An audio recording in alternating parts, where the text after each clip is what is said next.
seen the worst, and there is nothing left for me to hate, so I can lay me down, my brothers, on the ground. I bled today until Coyote comes to raise me up and carries me away to go. Leave me, run like you never did. No, believe me, run like you never run before.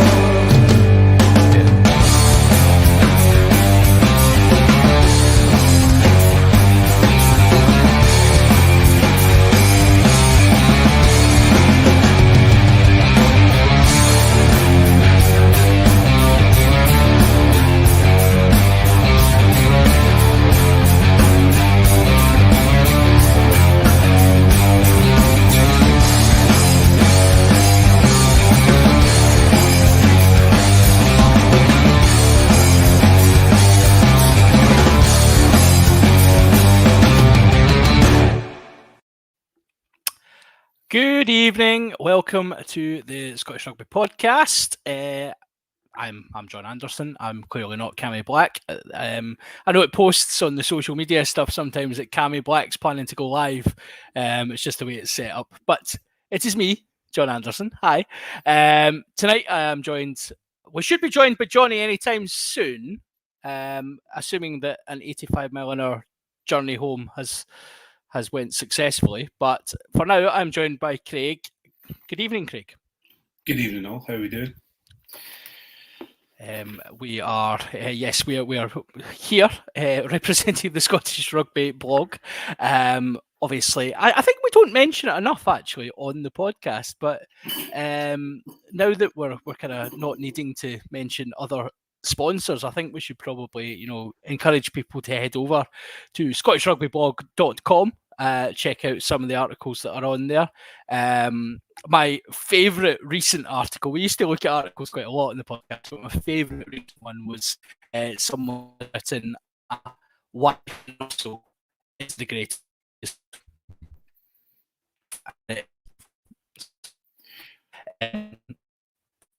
So, John, you're starting to break up and you're starting to make me panic that I'm going to have to sit here on my own and talk to myself.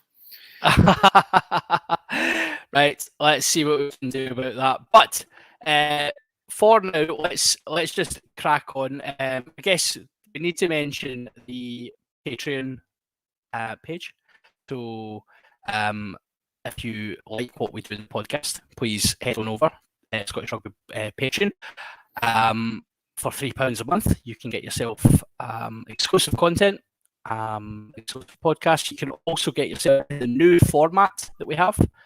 You can get yourself the Hands of the Ruck part of the podcast involving super swearies from the guys.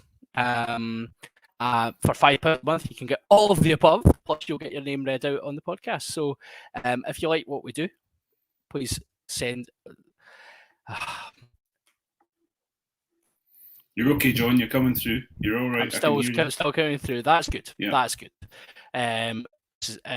Technical gremlins may get us. That's quite annoying. Anyway, right. For now, let's. We've done this earlier. Go over to Patreon. Give us your money. We would love to hear that from you. In the format tonight, let's go for some news to start us off. It has been a total week of non-eventful news, hasn't it? It really has. It is. It's almost as if it's a closed season. Well, yes. I mean, I guess like post Lions, we're just at that point where pre-season fixtures are about to kick off next week for both clubs, I believe. Yeah. But we have got some news. We've kind of scraped the barrel a wee bit. not going to lie. But we have got some news. So first of all, Glasgow have just announced that they are. Well, actually, we'll get Jonny in. Let's get Jonny in. Hi, There we Jonny. go. How are you? I am excellent. How are you? I'm very well, Jonny. Very good to see you. Welcome along. Apologies if my signal is continuing to be a nightmare. But we will get there. Yeah, we'll just move on to the news, Jonny. So we're going to talk about Glasgow Warriors and record number of season tickets sold this year has just been announced. So I'll go straight to you, Jonny. What's your thoughts on that? It's great, obviously. Like any development for Glasgow is great, but I saw the. I'll admit that, like, because where we are, you know, me and Craig are both over on the East Coast, and some of us accepted that we're in Glasgow's region, which is me, and some of us didn't, which is Craig. So I've always been sort of, I'm in the group that I'll get to Scotland as much as I possibly can, but I've never been in a position before to be a season ticket holder. I saw the post saying, "Well, we've made record season ticket sales," and I was like, "Oh, that's amazing!" Because I am a Glasgow fan, always have been. Will go when I can, and I was like, "Oh, amazing! Record season tickets is great." And then they're like, "Oh, it's like 4,500." I was like, "Oh." Yeah. I was quite surprised at that. Sorry, John. I was just saying, I was quite surprised at that actually, because it's always been so difficult to get a hold of tickets. Yeah, so that's what we're in a fortunate position where Scotstoun is quite often sold out, and so to hear that not only there is 4,500 season tickets, which is phenomenal because it is the most that Glasgow have ever sold. But yeah, from someone who at the moment attends as many games as we can, I quite often find it difficult to get tickets.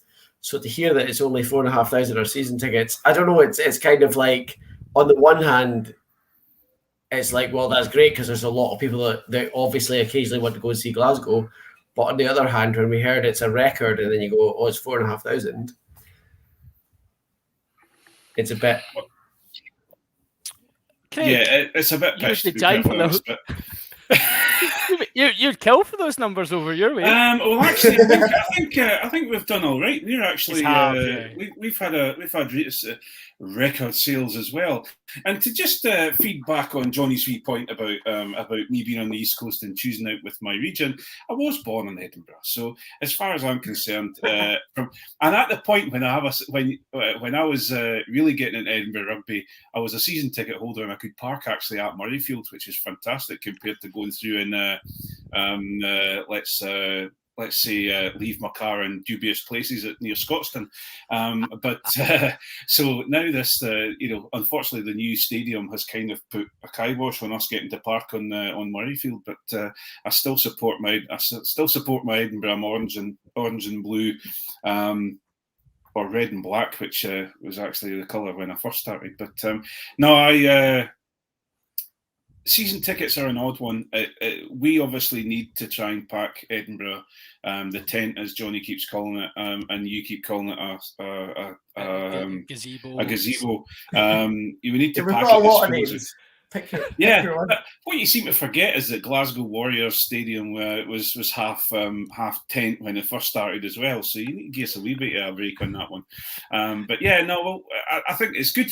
For me, it's good for rugby. It's good to get as many people as I possibly can, especially in a town that is more football than it is rugby.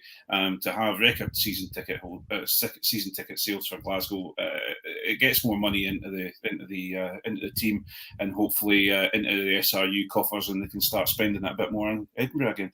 Thanks very much.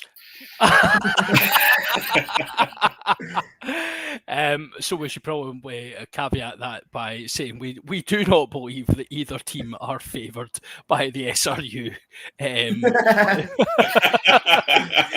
Because I'm kind of scared how this is going to go down tonight. So can we say we can't prove if either team is favoured by the SRU? I like that. Yeah. We cannot prove.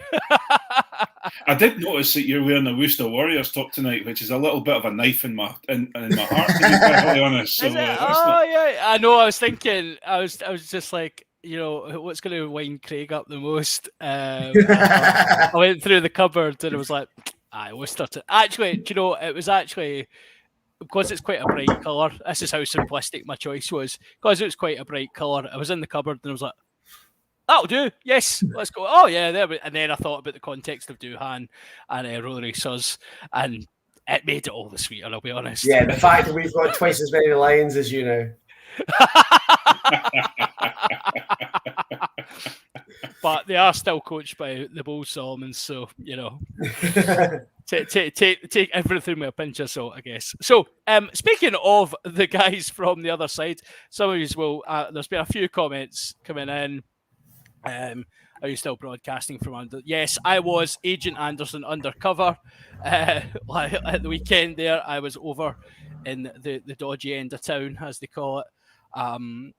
Over seeing the sights and sounds of Fife, I believe, as I've been reliably informed. Although I did point out, well, I did point out that anything kind of east of Heart Hill is basically Edinburgh, so it's all just the same, really, isn't it?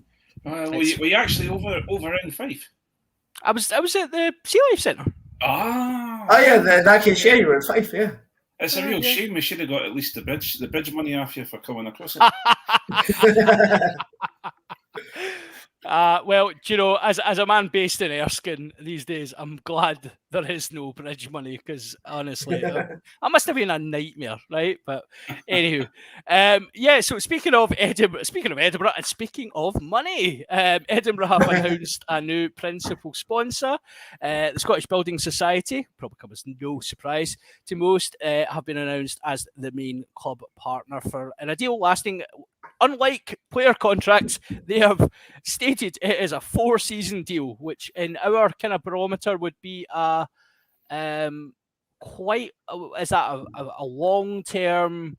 What was Jamie Ritchie? What was his code? He was like a club record, was he not? Club record. Future, amazing long term. I think it was long term deal if I remember correctly. Yeah, it was just mentioned as a long-term deal, but anyway, yeah. So we could probably come up with our own scale for the way these things are done. But anyway, yeah. So more sponsors coming in. It's kind of that time of year, isn't it, Craig, where kind of all the sponsors kind of jump on board and go, oh, there's going to be some rugby. This is good. Let's get involved. Yeah, we've been. If any of you are following Edinburgh's tweets, they're going for it just now with showing all their business partners and all their new sponsors, etc. Which is a build up to the new strip, which will be announced. I'm sure the new kit will be announced the next week or so. It's good to have. The thing is, it's one of those situations where. First of all, it's great to have something that matches in with the shirt rather than a great big bloody green emblazoned rectangle right in the middle of it. We actually took that out this year. Exactly. Point of order. The green rectangle of doom was gone this year, and our strip was pure sexy. Just calling it. Being someone who was involved a little bit with trying to get sponsorship for rugby, it's a very, very difficult job. So for me, it's great to see the guys in both Edinburgh and Glasgow are doing their best to get those things done, and it's great to have a new headline sponsor on board that'll be there for a good for 4 seasons, which is a good investment. Yeah. Do you still? I'm going to show my slight ignorance here, but do you still have your was it the beef sponsor, Prime Rump? Do you still have that? It's Kylo. The rest, it's Kylo Restaurant, which is down in the west end of Edinburgh, and I believe they are still on board at the moment because they have been tweeting about Edinburgh, but I don't know how long it'll last. I'm sure it'll all come out, with the launch of the new kit. But that's the funny thing is my son wanted a pair of Edinburgh Rugby shorts with a fine rump written and blazoned across the bottom of them, and it's not something you could get. But all the replica stuff didn't have the sponsors on them, so he was gutted. Missed opportunity there for Edinburgh. I think there would be plenty. Can you imagine, Johnny? There'll be plenty of Edinburgh natives wanting to cut about the streets of the capital, Telling everyone about their fight. telling everyone how prime their rump is. Listen, if you need something pretty jazzy to replace our coloured trousers, so you know. So I guess we'll probably see the kits coming out in the next wee while, so it'll be quite interesting to when we do see them arrive. It'll be a good fun podcast where we debate the various merits of the Glasgow training kit and off-field kit has started appearing this week, and it is extremely sexy. I think Glasgow have had the upper hand in training kit for the last wee while. I can see my newly minted student loan disappearing as each bit of kit gets announced. Should we mention at this point that Johnny's a student again? That's why I'm late. That's why he's late. Yeah, my induction class. He was at his induction class, which promptly involved shots. So, as all good student inductions do. So, I thought I was carrying myself quite well. You just absolutely Judiced me. That's all right, mate. You wouldn't carry yourself well at all. What are you studying, Johnny? I am. Don't tell Bruce. I'm doing a postgrad in primary education. Oh, well done. Well, we have just told Bruce because he'll probably have listened. I'll be tapping him up for hints in about a week. So. Yeah, Phil, this is part of his extra kit. It's also part of his community service, but we don't mention that. we don't want to talk about that. This is my cat herding module. Court mandated. Right, final piece of news. Speaking of Judas, this is probably quite a strong lead in actually. Now that's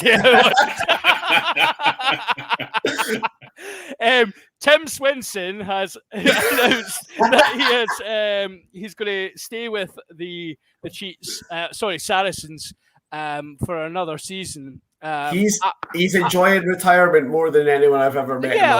Yeah, like I know a few people who've retired, and it's like they retired one day, and it's almost like those doctors that retire and then come back as a consultant the next day. That's what Tim Swenson done. He retired and then just came back on consultancy rates at Sarries. It is, do you know what? Fair play to him, right? Like he's obviously enjoying himself down there.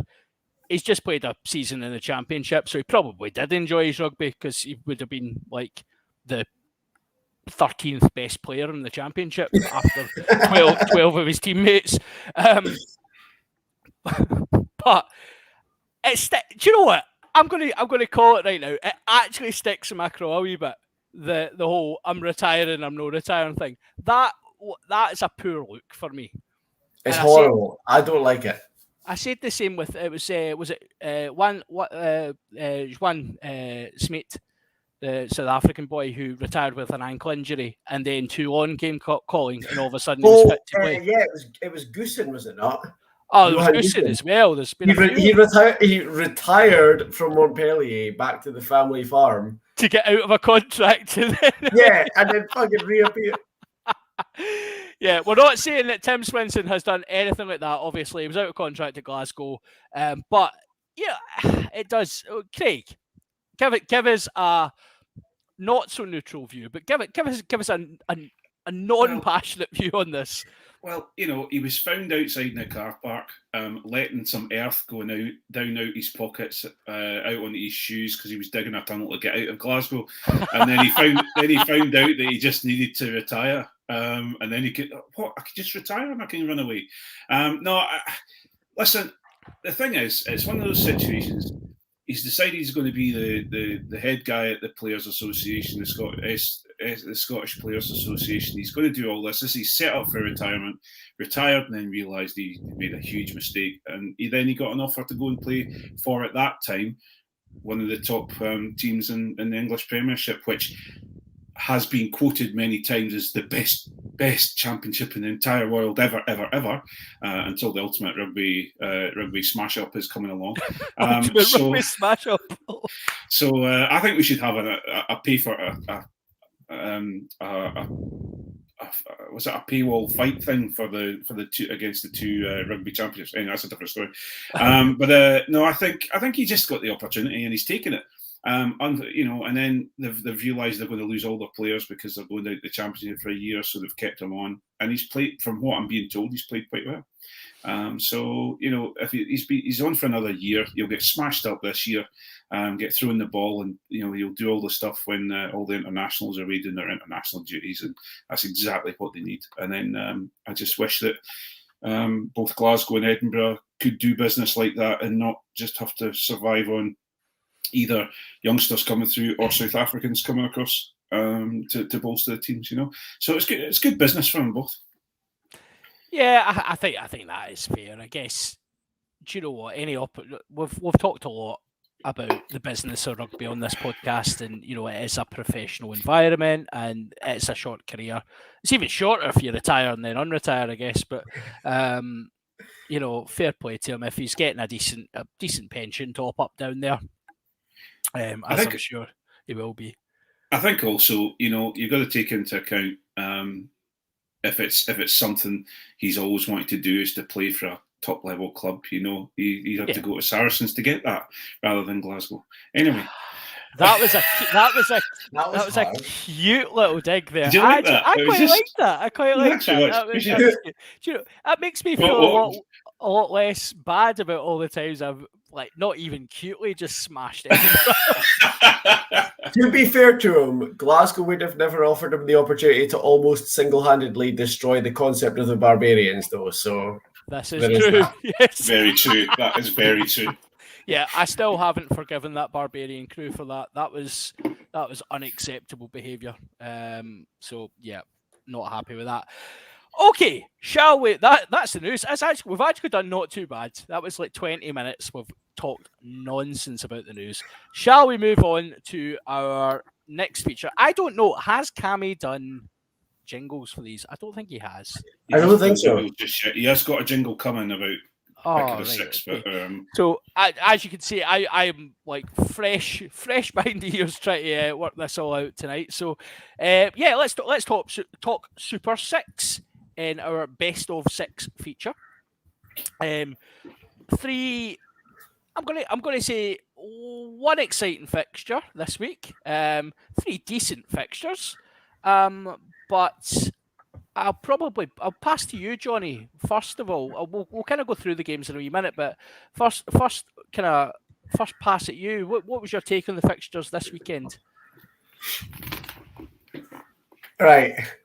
So I'm the resident back 3 player of the group. And I know you guys talked about this last week when I wasn't here, but I have to bring this up again. Defense in the Super 6 needs work. Yes.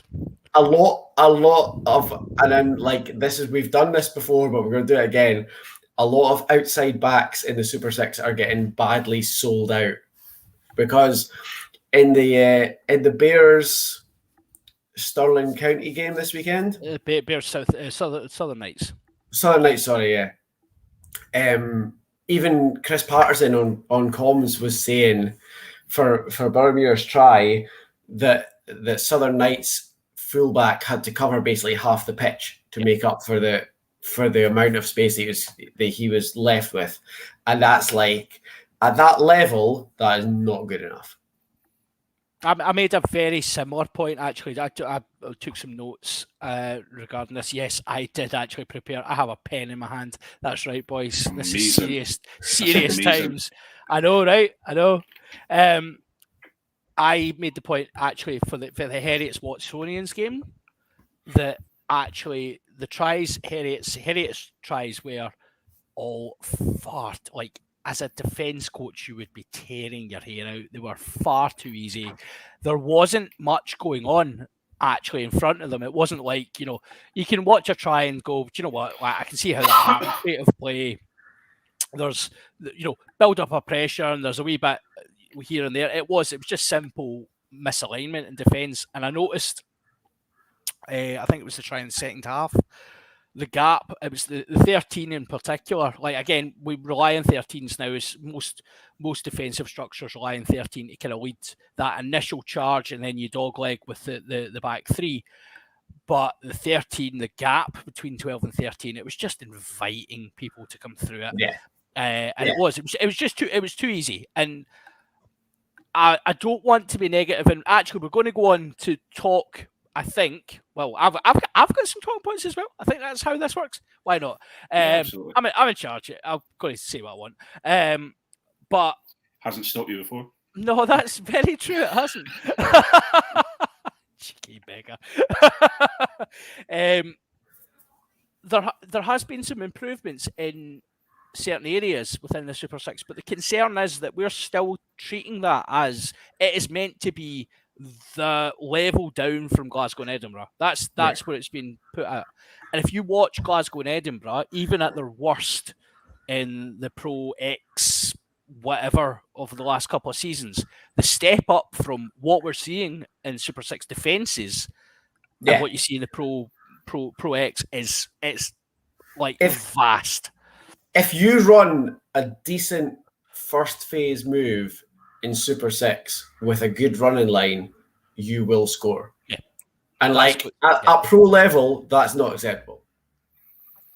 If you watch the 3 Super Six games this week, and as Super Six is a good product, and the players are good, and the games are really good, and to be honest, I don't have a lot of complaints about it, but the defense needs work.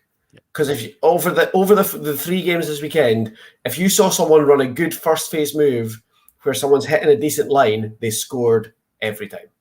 And in the pro game, that doesn't happen. No, I think that's fair. I think that's a fair criticism. We could probably counter that by saying the same has been true of Super Rugby for countless years, but they've got better attackers, so we'll let it slide. Craig, what stood out for you this weekend? A couple of things. The first one was Harriet's listening to the rugby to the Scottish Rugby podcast and realising that they needed to pull their socks up, and a phenomenal turnaround. Okay, fair enough. It was just as you've been mentioning. There's been they were invited to score tries at the weekend, but I think it was more the fact that Jonny pinned his mast on Watsonians and to win the league this year. Absolutely knackered Watsonians, and they realised what a farce it is. I think it's an issue. I think I quite enjoyed. I enjoy watching the games. I enjoy the games. That they have been over the last three weekends been very close, and there's been plenty of tries scored, which on my side of things, I enjoy the running rugby. I enjoy the attacking rugby. There's been some fantastic. You talk about defence, and some of the open defence has been quite horrible, and they've been leaving plenty gaps. You've seen it over the last few fixtures, but there was some really strong defence when it came to forwards, picking goals, etc., getting quite close. Jonny, I'm not meaning it that way. I'm saying when it came to pressure points, when the teams were coming under pressure, they seemed to organise themselves quite well, and they have defended quite well. I think it's just I don't know whether it's because it's more club rugby than it is professional rugby, and also the fact that a lot of these players are playing to impress, and are playing to look. What's the word? To show what they can do in attack. That maybe that the others that are there that are maybe never going to become, a Glasgow or an Edinburgh player, maybe are falling behind slightly. But I think there's nothing more boring than watching Edinburgh, constantly just hit it up and get caught and get caught and get caught and get turned over and get caught and get caught. It's great to actually see the ball getting thrown about and actually breaking through a defence, and it's great to see some good tries. I thought Tom Brown looked absolutely fabulous on the weekend, and you know, it's great to see fullbacks and wingers running. And some tackles that were a bit, oh wow, okay, and a little bit of fisticuffs and a little bit of this, that, and the other. It was great. It was really good. Yeah, I mean, I think you're absolutely right, Craig. Like it's good just to see, as you say, there's people trying to impress, but it is good to see that quality of player. Like you've got guys like Tom Brown, who's he's a Scotland international, and you've got him playing with guys who probably are never. They've not even got ambition of making that level, really. Let's be honest. So it is a real mix, and I think sometimes some of the issue comes from that. Like I've noted him every week actually that I've been watching, but Jason Baggett for me always stands out as a player who he never quite got there at Edinburgh. He never got a chance. You could argue for various reasons, but at this level, he stands out as being, you are a very, very talented player, and I think his range of passing in particular has really impressed me. I've noted Tom Brown down as I thought he was fantastic as well. Southern Knights, they are the Leinster of the Super Six at the moment. They're just grinding victories out. I had nothing to say other than just solid. They just seem to grind through. So we'll probably say Southern Knights. It was Southern Knights, Birmingham Bears.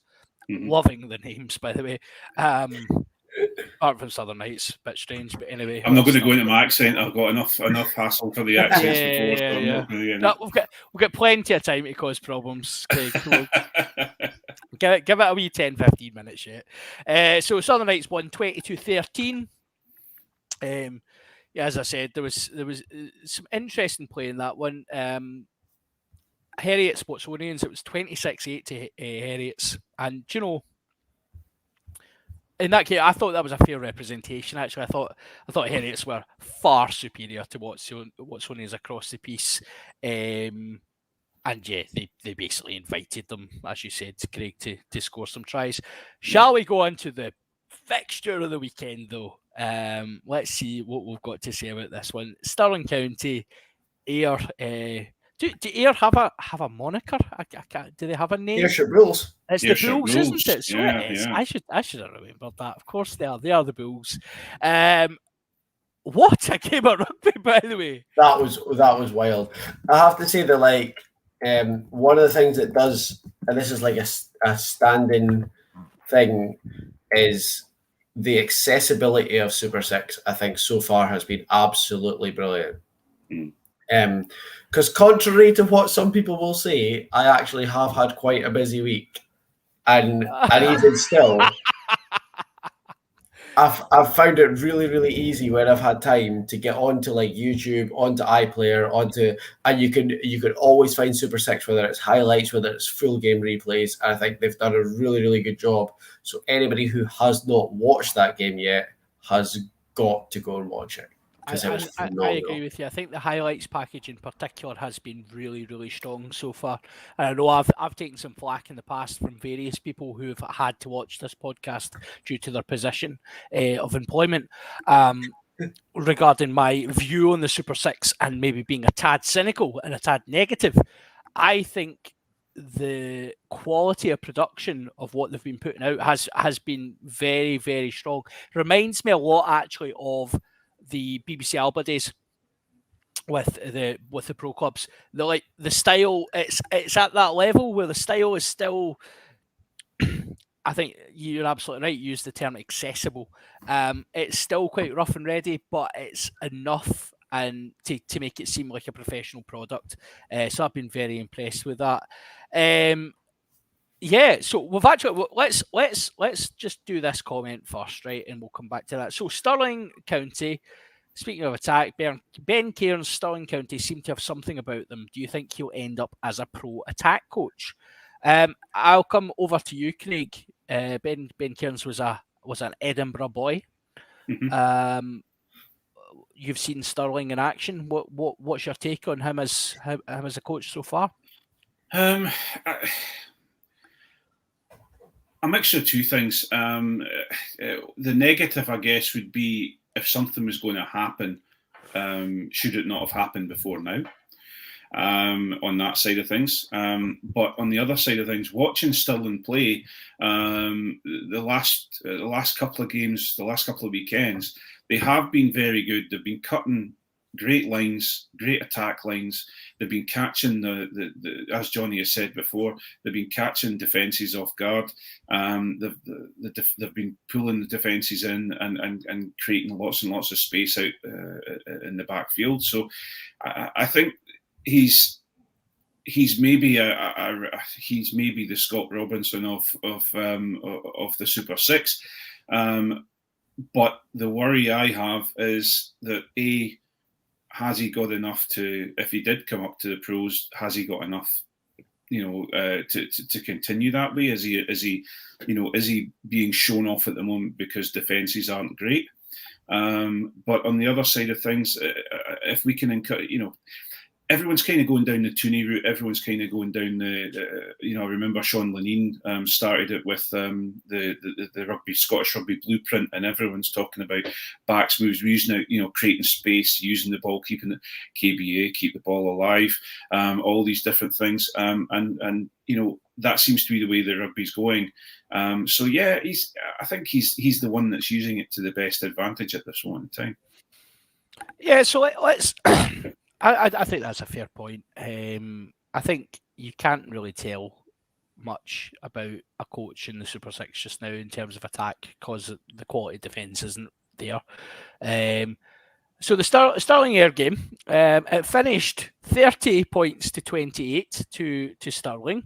The key point I've made actually about the game was I thought the skills on show were so much sharper than comparing it to the first couple of weeks, like particularly some of Stirling's tries, the handling work was, if it was the All Blacks doing it, you would have been seeing highlights reels of it for weeks on end. It was sublime, some of the work they were doing.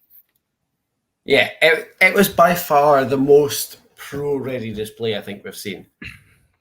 The moves were slick, the handling was sharp.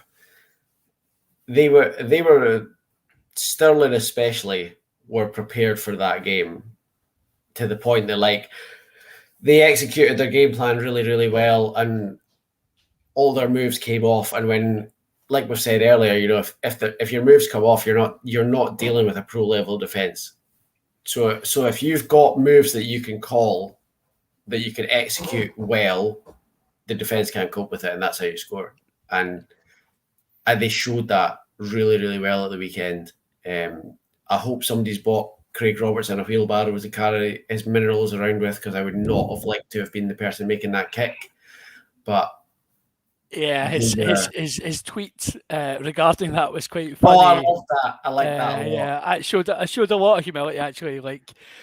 We always look at these goal kickers and we think, oh, they really fancy that pressure. This is why they do it. This is why. No, they hate that. He would have loved to have won that game by 40 points and not. It was just so succinct and so perfect. I thought it. I really enjoyed it. I thought it was great. I felt so bad. The six who conceded the penalty. It's a bit brain dead. Some of these things. Craig, Fraser's of me. I'm losing you a little bit there, John. But can you repeat the question? Yeah. So Angus Fraser scored a try off the line out. What a dummy he pulled. Talk me through. Where does a front row think that's acceptable? Well, we saw a couple of great front row advancements throughout the games on the weekend, I think we're all backs at hearts. We all like to throw the ball around a little bit. We all like to think of ourselves as, everyone wants to be us, and everyone wants to play like us. So I guess he's just no, well done on him. You know, I think we may talk about further down the line about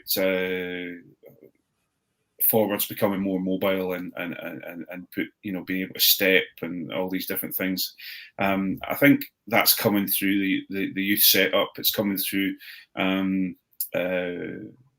the club game. You're seeing the forwards now starting to be less old boys with big bellies that can shove a lot, and now they're getting these fit guys coming through that really can do the job. And he did a fantastic job. Have you been in touch to ask him if he's ever scored an international try? No, I'm not gonna. I don't like to talk about it, so I don't do it anymore. Sorry, have I missed the story here? That'll be something for Patreon. That'll have to go behind the paywall for that conversation. I don't like to talk about it. I highly doubt that, but okay. Right, let's move on. Whilst I still have 50 pence in the meter for my signal, because apparently my signals are all over the place at the moment. Right, let's move swiftly on. Thank you, Super Six, for a great weekend of entertainment. Let's talk BAMs and BAM-pots. Or is it belters and BAMs? I don't know. Belters and BAMs. I like BAMs and BAM-pots personally, but belters and BAMs. I can't like BAMs. Double negative. Belters and bob-bags or something. A BAM's not a bad thing, right? Anyway, let's talk belters and BAMs, shall we? Craig, let's come to you first. Well, I've my first belter is Ewan Mclamb. Tight head prop for the Man Southern Knights. What a try. He did incredibly well, and he made us all jealous of how fantastic a tight head prop he looked. And so I was really impressed with what he was doing on the park anyway. And then to bounce someone off and go for it and turn on the speed and to score the fantastic try, I thought that was a belter, and I was absolutely over the moon for the tight head prop. I'm on the prop love. Yeah, Jonny.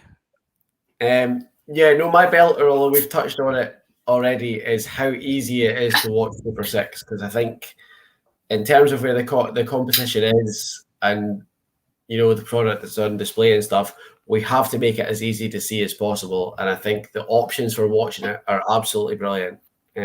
So as long as we can keep that up and have all the different avenues, and you can watch it internationally on YouTube, you can watch it locally on a couple of different free-to-airs. The highlights are really easy to get. I think it's brilliant, and that's the way to go, I reckon. And the more we can get it that accessible, the better it is. I think those are both valid points. My first belter. Now, I don't know if this is old footage or if it's only just come to light, but I did note today the Scottish Rugby blog shared the Chris Harris dance. Chris Harris. I mean, right. Finn playing the bagpipes on what looks like a very dubious glass of, it could be wine, could be whiskey. I mean, it could be anything with Finn. Finn playing some tunes over the top of that is phenomenal. But Chris Harris dancing with what is that he's got in his mouth? It's like a firework, is it not? Yeah. It's the sort of birthday sparklers you get in your cake when they bring it out in a restaurant. Yeah. Chris Harris, take a bow, son. That is some sensational party work. And do you know what? The one that Finn's dancing in, Chris Harris has got some moves. That boy can shift. I was impressed. He comes across as, let's be honest, right? We've kind of suggested he probably kind of comes across a bit as dull as dishwater, really. But he's clearly got some chops about him. So I love him. He is. I am firmly in the Chris Harris love camp now. I've said this before and I will say again, I've probably not been as wrong about a player in my life as I am about Chris Harris, in every possible way, on the pitch, off the pitch. I don't know if anybody's watched the Lions, the stuff that they put on YouTube, but Chris Harris has the line of the entire series for me, because there's a bit in one of the very first YouTube documentaries where they're asking everybody about what it's like when they go to Jersey, when they're going to be going away and stuff. And Chris Harris just, and like totally deadpan, he just looks at the camera and he goes, yeah, I mean, I've got a girlfriend and a lovely dog at home, and you know, it's going to be, I'll miss them and it's going to be hard, but you know, they understand this is a huge opportunity for me. And then he just looks at the camera and goes, I mean, my dog probably doesn't understand because he's a dog. And I was like, that is incredible. That's absolutely brilliant. And like from that moment on, I was like, I love you even more than I did before, Chris. I think that's incredible.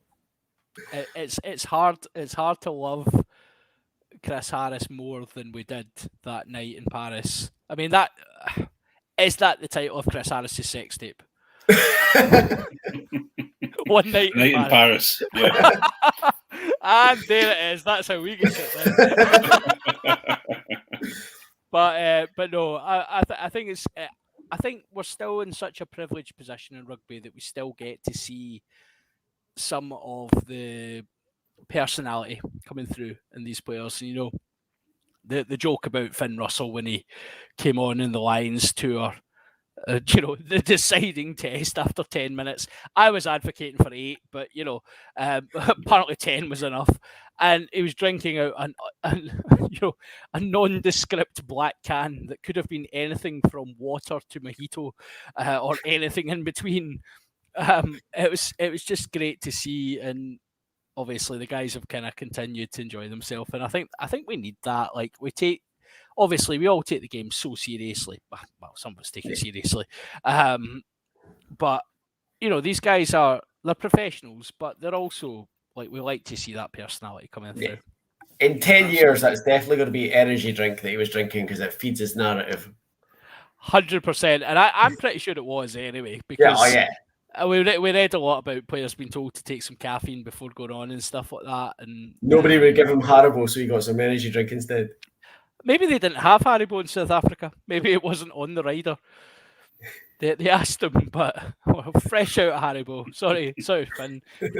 No fizzy cherries for you, son. I love fizzy cherries. Can I just put that out there? Those little guys are see the bags that are actually just all fizzy cherries. That should be illegal. It's the dream. It's so good. Shall we talk? Well, I've named them BAM pots now, but shall we talk BAMs? Do you guys have any BAMs that have tickled your BAM radar? Mine was defence in the Super Six, but since we've talked about it already, the other thing that is giving me a bit of a concern is discipline in the Super Six is also not great. I have that written under here. Sterling discipline, bad boys, and some shocking tackles as well.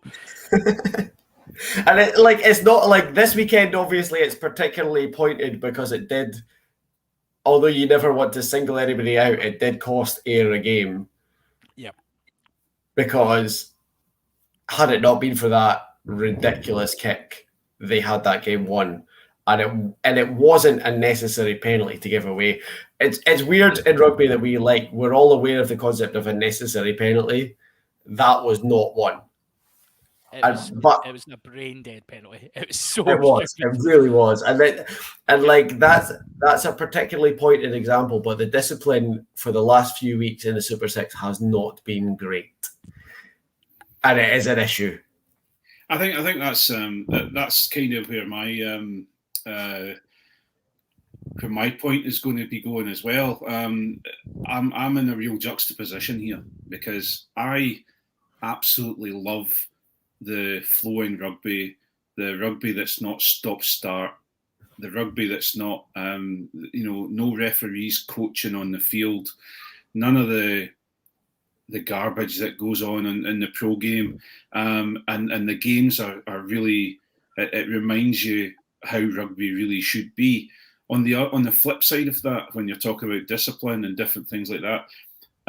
Especially, well, obviously because I watched the full length of the game, but the Southern Knights Boroughmuir Bears game, there were so many forward passes and bits and pieces of discipline that if it was in the pro game would have been picked up straight away, but because they don't have TMOs, etc., they didn't pick it up. Now, so for me, I'm in a real juxtaposition because I'm taught that these things are wrong and they should be, the game should stop and they shouldn't get away with these things. But on the other side of things, the referees have been doing a great job in the Super Six, and I shouldn't let that sort of thing bug me, but it has been bugging me. I really want them to. I want to get away from this coaching, the coaching and using the TMO all the time and almost telling the players how to play.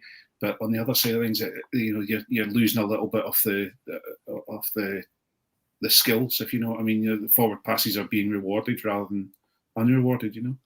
Yeah, I think that's absolutely fair. I think it's something that they'll have to think about moving forward, because again, if we're saying that this is the step below professional rugby, then if you're getting away with that sort of thing, like, we all appreciate that officials in a rugby park have a very tough job because there is 30 men just trying to cheat the whole time. Like, let's be honest, it's part of the game, but Yeah.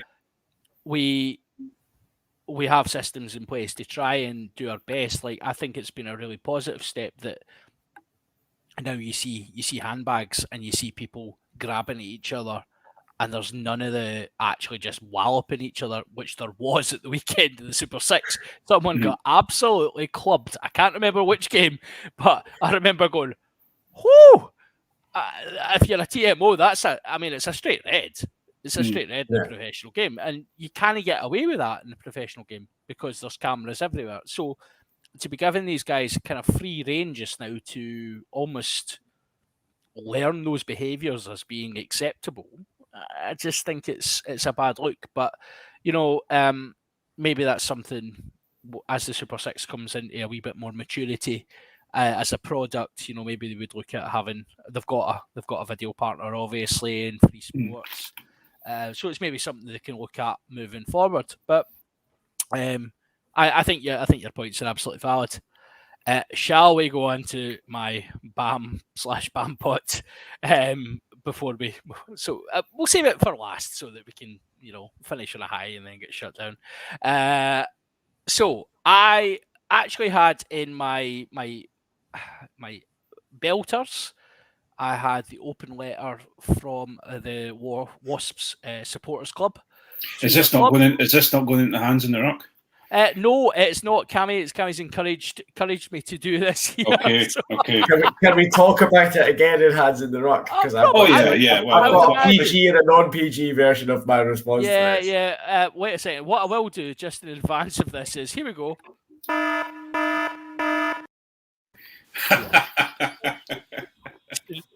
So the Wasps supporters club have written an open letter to Wasps congratulating them on the positive work they've done in terms of racism, diversity and inclusion in rugby. They've also suggested that the Exeter Chiefs may not be welcome in their clubhouse given their penchant for wearing Native American headdress and running about with rubber tomahawks. So Wasps have taken this very seriously, as right they should. And they've said that they're speaking to the relevant people and they will make a decision on whether, basically the sports club are calling for the Exeter Chiefs fans that are wearing those offending items to be banned from attending the clubhouse. Realistically, what they're saying is they don't want that at their games. So it poses a very interesting question, particularly for one pro club in Scotland, given the Champions Cup draw. That's right, we're in the Champions Cup, Craig. Yeah, and playing Exeter again. I know, yeah. Yeah, I don't think Minnesota Saracens wear headdresses though, Craig, so you should be all right. Apparently, they broke the that joke was going to go completely. It was always good, dude. It was always good. Absolutely. Anyway, so Exeter are obviously visiting Scotstoun this season. We we reached out to the Supporters Club, who have given what can only be described as a politician's answer, possibly informed by the club themselves, but they've said that they obviously need to consult with all their members to give an appropriate response to this question regarding the blatant cultural appropriation that Exeter regularly perform. You know where we stand on this in this podcast. This will come as no surprise to anyone. We probably at this point want to put out an open call to all supporters who think that Exeter's approach to not to rebranding, to still appropriating Native American culture, a little shout out to all Glasgow Warriors fans who think this is unacceptable. Get in contact with the 16th Warrior, get in contact with the club, tell them your views, tell them what you think, because I think Wasps are definitely going to be on the right side of history here, and I think we need to be following suit as a progressive club who are welcoming of all. I absolutely agree, and I have already tweeted 16th Warrior and the club to that exact tone. And I think what you say about the right side of history is absolutely bang on.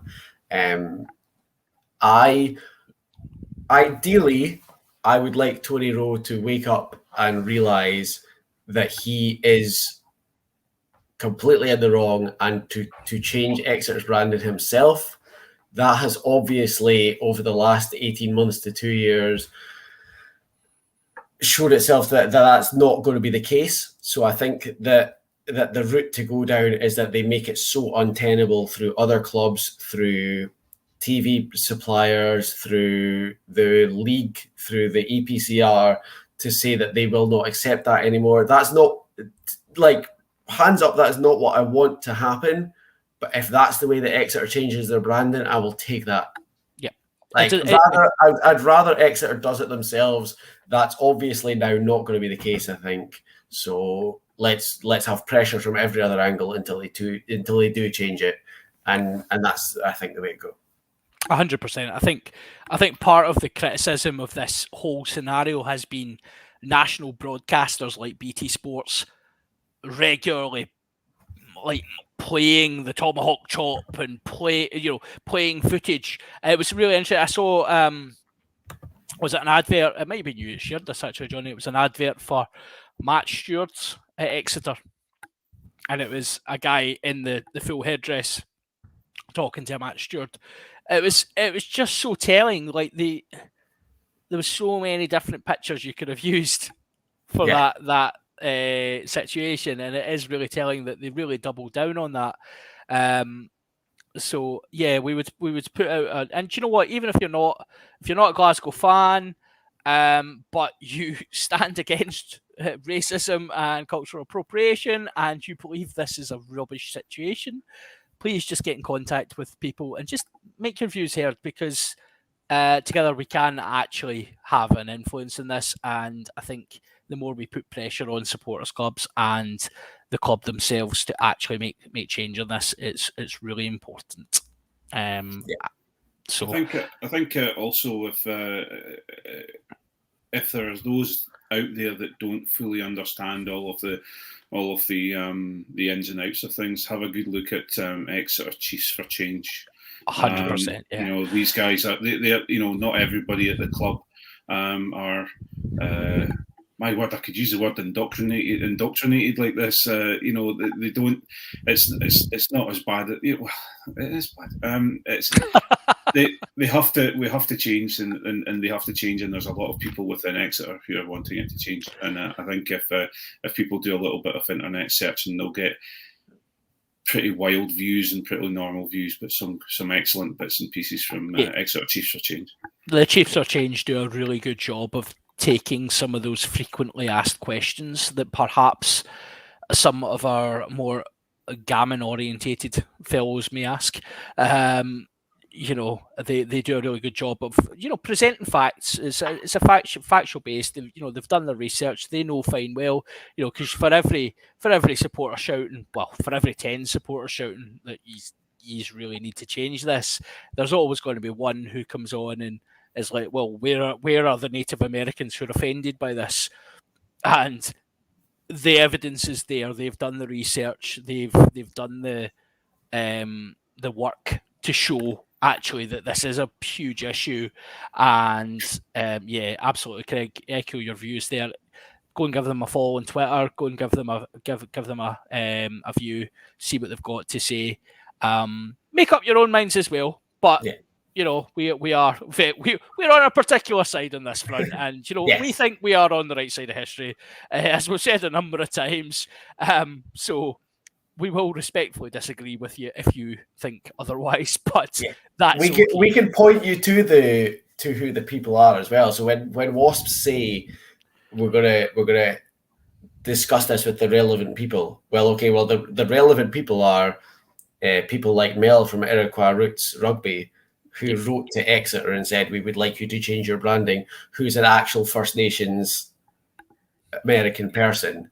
Yep. And Exeter ignored her. So if Wasps and other clubs want to speak to the relevant people are First Nations people who are offended by this branding. They are not people from Devon who would quite like to keep wearing their headdress. And I will say, right at this moment in time, and fair enough, if it was the other way around and it was Edinburgh that were playing them, we'd be expecting the same situation from the Edinburgh supporters.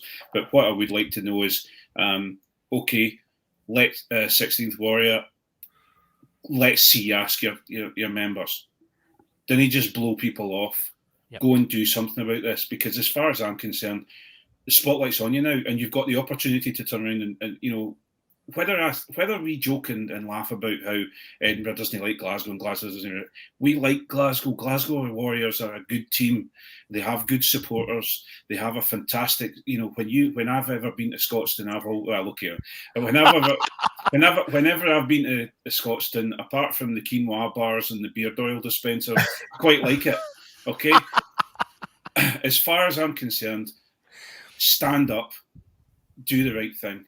And if you're a Glasgow supporter right now, get in touch with the 16th Warriors and tell them what you think, and get in touch with the club and tell them what you think, because the only time you're going to, in history, the only time you ever change something is actually doing something about it or talking about it, rather than sitting back and waiting for somebody else to change it. And I would extend that plea there to Edinburgh fans, to fans who are not a fan of any pro teams. As you rightly say, Craig, we joke about the rivalry, but we're Scottish rugby fans, first of all. And if you believe in this cause, stand up, message the guys, reach out to the 16th Warrior, reach out to your club, reach out to everyone, tell them all about it, because actually the more we speak about this, the more likely we are to get the outcome that we believe should happen here, which is Exeter should turn up to Scotstoun and be told your headdresses are not welcome and your mascots are not welcome, and your silly foam tomahawk things, which are probably made with plastic that pollutes the ocean, are also not welcome. And I'll tell you from my ex-professional point of view, just like on the purely basis level, I've been on these low-cost flights before. Luggage is expensive. Headdresses are heavy. Don't bother. Just leave them at home. We don't want them. You don't want to pay to bring them. Just leave them. Don't bother. Just leave them at home. Shall we finish our freemium? Would we call this freemium? Is this our freemium section? Will we finish this? Definitely free. Well, we finish on a bit of a positive, / a bit of a call to arms. Myself and Craig were having a wee chat earlier on about participation in Scottish rugby. We're at a crucial point in, you know, I've actually had my coach at Bishopton taking the mickey out of me today for not being back at training yet and stuff like that. But we're at a crucial point where teams are starting to play pre-season friendlies. Mm-hmm. Participation levels, particularly in the women's game, we're at a point where we need players to be turning up. We need players to be just going along and trying the game. So I think we kind of decided we put out a bit of an open call to everyone to try and let's get people along to your local clubs, just to go along to a session, try it out, give it a bash. I actually heard of through a work colleague a really interesting thing that it's Irvine ladies are doing, where they've basically set up rugby size classes, they're calling it. So it's exercise, but it's rugby drills, which is really cool. Anyone who's went along to a kind of basic rugby session and has had a good run about will know that fair gets you working. And the person in question, she was joking with me the next day that she couldn't walk because she was knackered. But she really enjoyed it and she's went back. But what Irvine ladies have done, which is really clever, is they've got their players are going along to these sessions and leading these sessions. So you're doing all your kind of basic handling drills, your running lines, etc. And what they've said is at the end of the 8-week block or the 8-session block, they're going to say to people who they think could play rugby, do you want to come and, they're going to offer places to people to say, come and play some rugby for us, which I think is a really creative way to get some participation. It's a really, as we all know, it's a really scary game to go to completely unknown. You're turning up, it's like, well, that ball's a funny shape and these guys are awfully big and I don't like the look of that. They're taking the stigma out that a wee bit by doing it as a fitness thing, and then they're kind of introducing people, they're getting people with the bug. So I think a lot of credit to them, but I think an open call to everyone, if you love the game, just go along to your local club if you have one, turn up and see what's on offer. There's going to be social sides. There's going to be second teams. Seconds for the win. There's going to be all sorts available to you. So it's not going, you will make friends for life if you go down to your rugby club. Yeah. So that's kind of my positive goal. Sorry, on you go, Jonny. We've recently, between obviously in our area, we're quite lucky. So we've got men's senior rugby, men's social rugby, we've got women's rugby, we've got mixed ability rugby, which is brilliant, and it's amazing for the guys who have disabilities to get into it, but you do not have to. So you can be what they call an enabler. If you want to do a bit of rugby but you don't want to be in a competitive game and you can help these guys out, that's amazing. Yep. Just down the road from us, we've got Thebans in Edinburgh, which is the IGR, which is LGBTQ rugby. There is literally whatever you want to do, there is a team to do it. So get online, get down to your local club, because you can be whatever you want to do, whatever level you want to play at, whoever you want to be, there is something you can do. So get online and have a look, get to your club and have a look, because there is something for literally everyone. Yeah, it really is. It's for me, currently the conversation we're having with John was basically that we know there's a few women's teams out there that are struggling, and I'm not talking about just junior women's, smaller rugby teams, that fairly big names who have been playing different types of levels. What you tend to find, especially in women's rugby, is that people gravitate towards clubs that are either performing better or they're Edinburgh based or Glasgow based. What I would say is that if you're thinking about playing women's rugby, there are teams in every part of the country. Go and seek them out, because they will welcome you and they'll be looking for someone to come along and play and to join in. And I really do think that if you're near Kirkcaldy, there's Kirkcaldy, there's the Howe Harlequins, there's Dundee Rugby, there's Stirling County, there's all the Edinburgh teams of Harriets and Wandays, etc. Please go and join them, go and get involved and spend time playing rugby. Yeah. And I think we could probably, all three of us can say that as much as there's a competitive element to everything, I genuinely think the worse your team is performing, the more fun the social side is.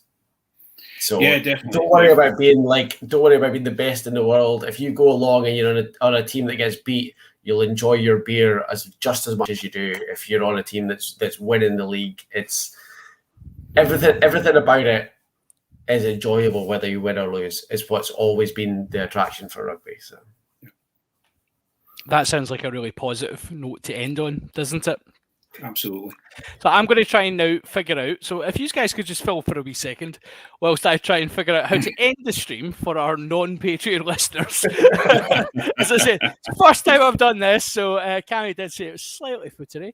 So maybe Craig could tell us about his international try. You can cut it off at the most important moment. No, I don't want to talk about it. But no, that's a good point though. I got to travel. I've managed to travel in a fair few different countries with a local team that Jonny plays for as well, and we've come back with stories that we either want to talk about or not want to talk about. But it's absolutely fantastic, and you've got to, for those that are looking for a club, go and find your club. You'll have some fantastic times, that's for sure.